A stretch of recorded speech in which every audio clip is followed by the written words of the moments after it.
This message comes from Capella University. That spark you feel, that's your drive for more. Capella University's FlexPath learning format lets you earn your degree at your pace without putting life on pause. Learn more at capella.edu. This is Planet Money from NPR. So I want you to rank the following in terms of your emotional attachment to them. Chocolate, sunsets, puppies, the study of regulation. Let's see. Puppies, chocolate, sunset, the study of regulations. It comes in last place. Yeah. I was sure it was going to be number one. Well, I'm approaching retirement, so I'm trying to get my head in a different place. That is Susan Dudley. Susan worked on regulation in the Reagan administration and for both Bush administrations. She's built her entire career around trying to help government agencies write better rules. Where I spent most of my energy and my focus and my time, it would definitely start with the study of regulations. And then maybe puppies second. And then maybe puppies. These days, she teaches public policy at George Washington University, where she also founded the Regulatory Studies Center. When I tell people that I study regulation, often their eyes will glaze over and they'll try to find someone else to talk to. But increasingly, people are realizing that's where the action is. That's where public policy gets made. It's where the rubber hits the road. Because, yes, Congress writes the laws that govern the country, but laws only go so far. Take car safety. In 1966, Congress passed the National Traffic and Motor Vehicle Safety Act.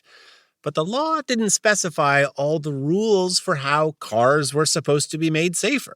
Instead, the finer points of writing those rules were left to a federal agency, the Department of Transportation. People are very familiar with how a bill becomes a law from the Schoolhouse Rock video. They're less familiar with how regulations are made, and it's the regulatory agencies through administrative law that actually make that law that we feel in our day-to-day lives. Yeah, the requirements that your dashboard be padded and that your seatbelts attach the way they do, those came from DOT regulations, not from Congress. The nutritional content of baby formula, that's from FDA regulations.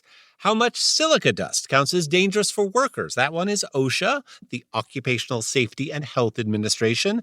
How energy efficient your new water heater has to be? Department of Energy regulations. I can keep going. Nope, I think people got it. The point is the federal government is enormous. Hundreds of agencies, more than 2 million civilian employees. And over time, you end up with this problem where Congress has delegated rulemaking power to one agency that overlaps with power they already gave to another agency. For example, the Department of Homeland Security might have a regulation to ensure that cargo being shipped to the United States hasn't been tampered with by terrorists and doesn't present a threat to Homeland Security. But Homeland Security might not totally understand the effect that new regulation could have on things besides Homeland Security. If you delay these shipments overseas, that causes real problems elsewhere. So the State Department might be very interested in that. The Small Business Administration might be concerned about the impact on small businesses. The Commerce Department might be concerned. To solve this coordination nightmare, the government added a little office within the Office of Management and Budget, an office to oversee all those government agencies. One office to rule them all. It's called OIRA, the Office of Information and Regulatory Affairs. And it's in part to make sure, I think probably a couple things. One is to make sure that one part of the government knows what the other part is doing and to try to minimize the conflict and duplication. But another is that the elected president who's accountable to the people has some control over the bureaucracy of the government.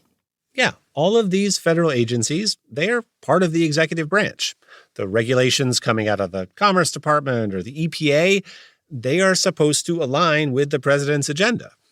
OIRA gives the president a way to make sure that's happening.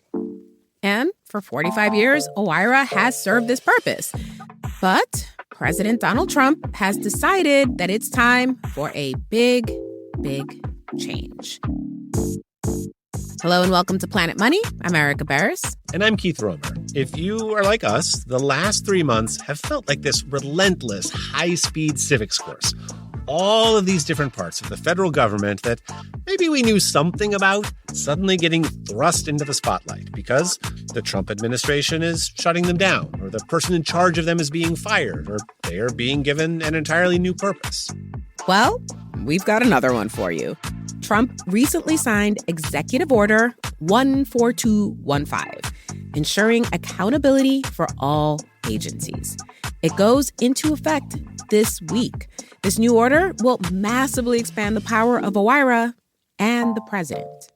Today on the show, those new powers coming to OIRA and what they could mean for the future of American democracy.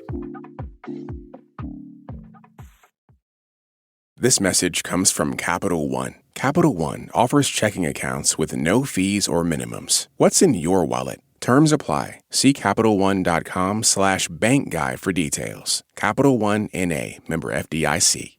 Support for this podcast and the following message come from Vanguard. Every day, shareholders meet to discuss important matters about the companies you invest in. Now you can make your voice heard too. Vanguard Investor Choice makes it easy to set your proxy voting preference for your eligible Vanguard index funds. Visit Vanguard.com/investor choice to learn more. Vanguard investors own shares of their index funds, and those funds own shares of the companies they invest in. Vanguard Marketing Corporation, distributor.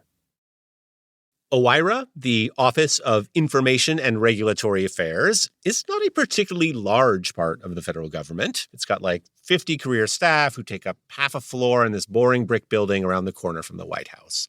But for Susan Dudley, it was a kind of professional home.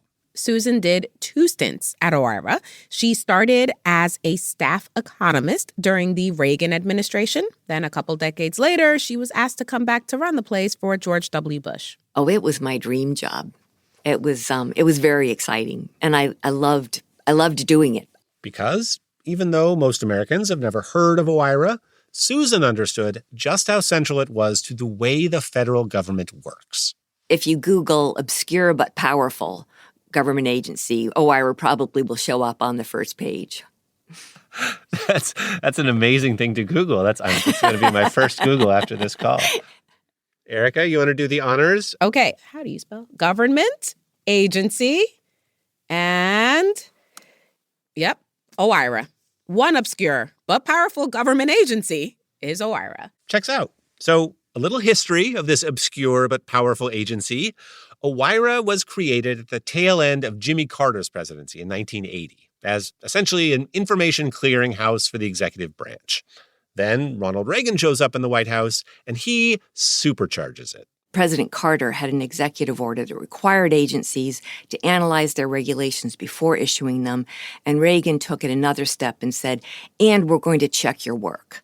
As part of Reagan's attempt to rein in government regulation, he signed an executive order that said any new rules from federal agencies now have to be reviewed by OIRA before they go into effect. So if the EPA or the Department of Transportation wants to put out a new regulation, they first have to send it to OIRA. And then all the policy analysts and scientists and lawyers and economists there will weigh in on whether the regulation is a good one. If OIRA doesn't like it, it's going to be pretty hard for that regulation to happen. I joke that OIRA has to kind of wear the black hat and be the one to say, well, let's look at how this works. But it does mean that you're nobody's favorite person. Now, presidents from both parties have maintained and even expanded OIRA's powers over the years. And it makes sense. If you're the president, OIRA review gives you an opportunity to wrangle the many regulations coming out of the giant, messy federal government. Yeah, all these agencies theoretically answer to the president already, but there are just so many of them. OIRA is a tool for the president to make sure no new regulations slip through without the White House having a chance to weigh in first. Another thing OIRA does is to get all of those agencies on the same page with each other, which Susan says sometimes put her in the middle of some tricky meetings. I felt like Judge Judy sitting at a table with different agencies with very different views. and trying to mediate and moderate between those different agencies. Did you have the same kind of Judge Judy impatient vibe? Or I'm a much more mellow person, so no, I didn't quite emulate Judge Judy.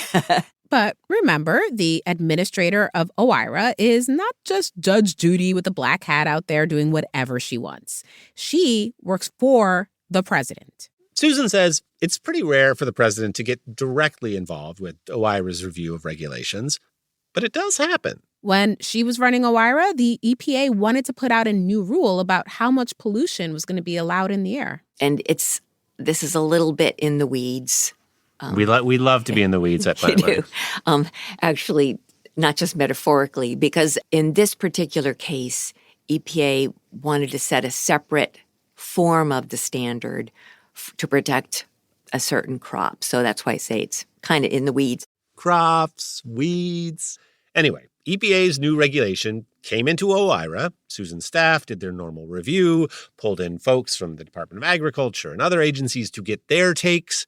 Eventually, the rule went all the way up the chain to Susan's ultimate boss, President George W. Bush. And Bush was not on board with this regulation because it set one air quality standard for people and another air quality standard for crops. Ultimately, he was like, no, EPA, you need to go with a different version of this rule. And the EPA did what it was told, though kind of under protest. And so EPA, in its final rule, stated, we are doing this at the behest of the president. We are setting the standard this way at the behest of the president. But as much as presidents from both parties have wanted to centralize control over the federal bureaucracy, there's always been one giant exception that they've respected. Yeah, over the years, Congress created this whole set of agencies that are kind of in the executive branch, but kind of outside it at the same time. The independent regulatory agencies. A lot of these deal with financial type things. You've got the Federal Trade Commission. FTC. That's right. The Federal Communications Commission. FCC. The Securities and Exchange Commission. SEC. And, of course, the Federal Reserve. The Fed. The Fed. Corey Frere used to work at one of these agencies, the SEC. He was a senior advisor to Gary Gensler, the chair of the agency during the Biden administration. Corey says independence from the White House is kind of central to how these places work. Sort of the highest level, being an independent agency means that although the leadership of the agency is appointed by the president and confirmed by the Senate, they are expected to act at an arm's length from the administration that appointed them. And they have the freedom to go against the president's agenda if they think they need to. The hope is that would mean that these independent agencies would make fair, unbiased decisions, would not be subject to political influence, and use their technical expertise to come up with the best policies that they can. Corey says the independence creates a really important firewall between the White House and the markets that agencies like the SEC and FTC and FCC regulate. And these markets are massive, like trillions of dollars. You don't want a president to just be putting their finger on the scale all the time and picking winners and losers in a marketplace. You want somebody there who is going to make good rules that apply broadly and equally and fairly, and to avoid the perception even that those decisions are made with the idea of benefiting a particular friend or contributor to the president. There are all these ways that these agencies have traditionally been insulated from the influence of the White House. For one, the SEC, FTC, FCC, they are all run by commissions made up of members from both parties. Also, unlike the Secretary of Commerce or the Treasury, who serve at the pleasure of the president, most commissioners from the independent agencies can only be fired for cause, like if they're incompetent or break the law or something. And presidents have historically not had direct oversight over the regulations those independent agencies put out. When the SEC comes up with a new rule about what information hedge funds have to disclose, or what money market funds can and can't do, the SEC does not have to go through OIRA review. They don't have to send their regulation to OIRA's lawyers and policy analysts and economists to get their sign-off. Corey says presidents can still influence policy at these agencies, but there's a limit to that influence. The point of the independence of these agencies is not that a president isn't allowed to have an opinion, and not that a president isn't allowed to express that opinion. It is that they don't have a way to enforce that opinion. At least until now, because of President Trump's Executive Order 14215, ensuring accountability for all agencies. This new executive order takes the independence of the independent agencies and kind of just tears it up. By the end of the week, the SEC, FTC, FCC, they are all going to have to go through the OIRA process too. Which means OIRA and potentially also the president will get to weigh in on any big new regulation they want to implement. What do you think about this executive order requiring the SEC to go through OIRA review? This is a terrible idea. When you outright state that your intention is to interfere in an agency's independent rulemaking process, that is the kind of action that doesn't just undermine faith in the financial marketplace, it undermines the basic institutions of democracy. It's worth pointing out that not everyone feels the way Corey does. Former OIRA Administrator Susan Dudley thinks there are a lot of reasons to like the change. She thinks it will be good to have OIRA look over regulations from the independent agencies. As you know, I'm a big OIRA fangirl, and I think OIRA provides a valuable function in coordinating across agencies, ensuring that agencies are doing quality analysis.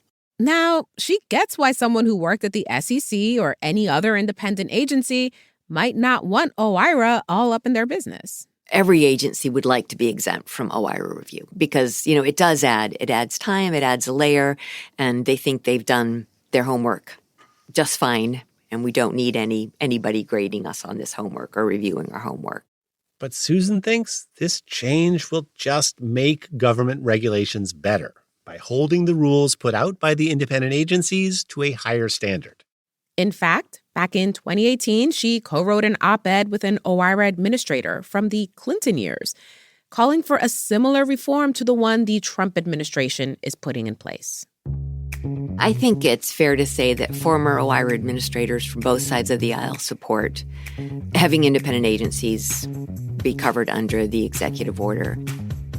But can President Trump legally make this change? Turns out it's complicated. That's after the break. This message comes from Dell Technologies. Interruptions happen at work. But with the Dell Pro laptop powered by Intel Core Ultra with V Pro, built with optimized battery and built-in intelligence, your tech won't slow you down. Dell.com/Dell-Pro. Built for you. This message comes from Capital One. Capital One offers checking accounts with no fees or minimums. What's in your wallet? Terms apply. See CapitalOne.com/bankguy for details. Capital One N.A., member FDIC.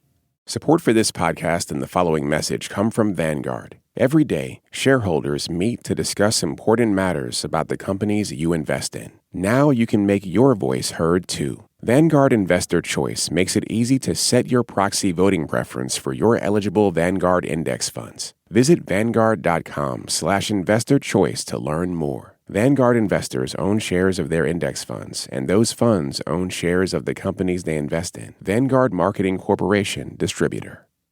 This message comes from Lisa. Meticulously designed mattresses backed by free shipping, easy returns, and a 120-night sleep trial. Visit lisa.com for 30% off today. Plus, get an extra $50 off with promo code NPR.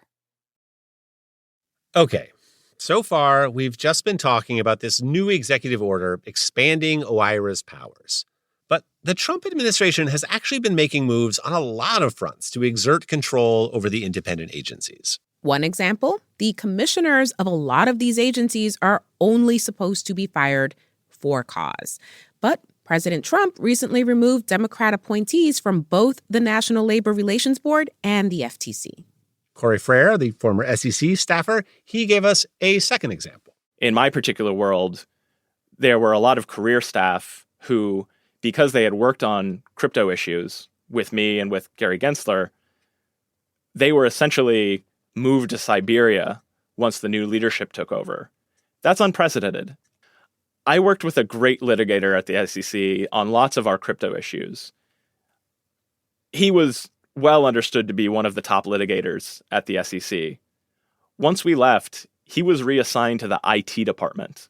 SEC cases that were already in court have just been abandoned, which Quarry says never used to happen just because the White House changed hands. It is very easy to just not enforce laws. That's a form of deregulation that requires no work at all. And he says he sees a similar thing happening with new investigations of problems in financial markets. It used to be that career staffers could launch new formal investigations themselves, get subpoenas, hold depositions. But now, according to reporting by Reuters, before any new investigation can start, it first has to go all the way up to the top of the agency. It has to be approved by the politically appointed commissioners. Slowing down the process itself is a political decision about whether or not you want these independent agencies aggressively enforcing the law. This is the kind of deregulation by non-enforcement idea. Exactly. Now, this impulse to consolidate power in the executive branch, it did not start with Donald Trump. In fact, there's been this idea gaining traction in conservative circles for decades. It's called the unitary executive theory. The unitary executive theory is the constitutional theory that all executive power is vested in the president, and the president, therefore, has complete control of the executive branch from top to bottom. This is Yale law professor Cristina Rodriguez, who, we should say, is not a big believer in this particular interpretation of the Constitution. Both the history and the theory on which the unitary executive theory are based are unconvincing. Fundamentally, the theory says, look, in a democracy, people choose who they want to run the executive branch. So that person should be in charge of all those civil servants and agencies that make up the executive branch. I feel like folks at the White House would say none of those civil servants were elected. The president was elected. Therefore, the president should have the power. Like, that's what the voters decided on. That is their line, that the president needs to be able to control at least who the officers of the United States are, because the president is accountable. I think that there are a number of ways to answer that critique. First and foremost is that accountability is about more than just having someone who was elected make choices. Accountability also has to be to the law. Law that was written by Congress. Yes, Christina points out that it was Congress who established these independent agencies as independent in the first place. It's right there in the statutes that set them up. Congress makes the decision that some domains of regulation require insulation from politics. So you might want the judgment about whether to prosecute someone for a violation of the securities law to come from independent decision-making, not political decision-making. So you want the decision-making to be unbiased. I did reach out to the White House for this show. They connected me with someone who didn't want to be recorded and who spoke on condition of anonymity. They were only willing to be identified as a senior administration official. But they confirmed that the executive order was based on the unitary executive theory. They told me, quote, "No agency is independent. It goes back to the Constitution. The President of the United States is the head of the executive branch." And it's worth saying, Christina thinks that the executive order expanding OIRA's power is probably just President Trump breaking a norm around the independence of the independent agencies, not a law. But a lot of the unitary executive actions, they are already being challenged on legal grounds. For example, an appeals court just issued a ruling that suggests the firing of the Democrat appointee on the National Labor Relations Board was illegal. But then the Supreme Court put that on temporary hold. Christina says ultimately all these questions of how far the unitary executive theory can go, they're going to end up in the Supreme Court with its conservative majority. So I do expect the court to continue what it has already started, which is to eliminate certain forms of independence from the executive branch. So your sense is that a fair bit of this goalpost moving by the Trump administration is going to get the thumbs up from the Supreme Court ultimately. I think that's right. A little Planet Money flavored side note: in the executive order that gives all this new power to OIRA, an exemption was given to one independent agency, at least in part, the Federal Reserve. according to the order, monetary policy at the Fed, setting interest rates, among other things, that will still be independent. I don't know, based on any kind of inside or external information, whether they want to go after the Federal Reserve and challenge the independence of the Federal Reserve. That would be the five-alarm fire that everyone who is interested in a stable global economy would rally against. So unitary executive, except for the Fed, for now at least. Christina, she was perfectly happy to explain all this stuff to us wearing her law professor hat. How the statutes that set up independent agencies work legally, how the Supreme Court has ruled on this stuff before. But every now and then in our conversation, this other part of her would break through, this part that has watched the last 3 months of the Trump administration with real worry. I think the number one on the list of things that keep me up at night about what this administration is doing is the creation of DOGE and the so-called Department of Government Efficiency and the efforts to fire tens of thousands of civil servants. That is enormously concerning. I think the firing of independent officials might be number two.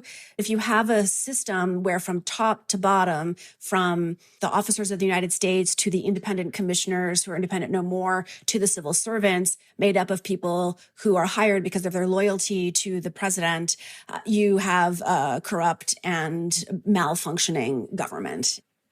I feel obliged to ask this question because it's sort of around all of these conversations, which is, are we in a constitutional crisis? I tend not to use the word constitutional crisis because I don't think it's sufficiently descriptive. I do think that we are approaching autocracy. We are approaching a world in which the government, especially the executive branch and the president, are unaccountable, either to the people or to the law. So that sounds like a constitutional crisis, but I'd like to be specific about what we're at risk of losing. And here is what is so strange about this political moment that we are all living through. The range of ways to make sense of what is happening is just so wide. Christina's reading of this executive order expanding the power of OIRA is that it's one more step down the path to autocracy. But folks like former OIRA Administrator Susan Dudley, they interpret it differently. Well, this probably sounds Pollyannish, but I think it means that the independent regulatory agencies will do a more thorough analysis and their regulations will be better. And we will increase social welfare, which is what OIRA's mission is. Susan does have one worry about how this all could go.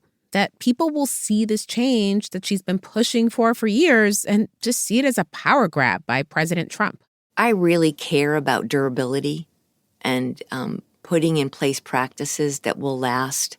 So I probably would have been happier if President Biden had issued this executive order instead, because I worry that anything that this president does by executive order, the next president can undo by executive order.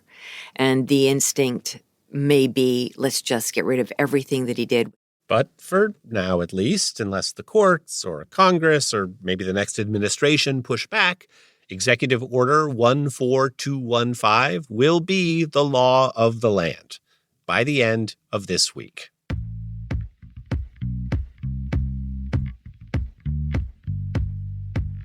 Today's episode of Planet Money was produced by James Sneed and Willa Rubin. It was edited by Jess Jiang, fact-checked by Sierra Juarez, and engineered by Jimmy Keeley. Alex Goldmark is Planet Money's executive producer. A huge special thanks today to Carolyn Maraskin from DC Design Tours and Carrie Colanisi. I'm Keith Romer. And I'm Erica Barris. This is NPR. Thanks for listening.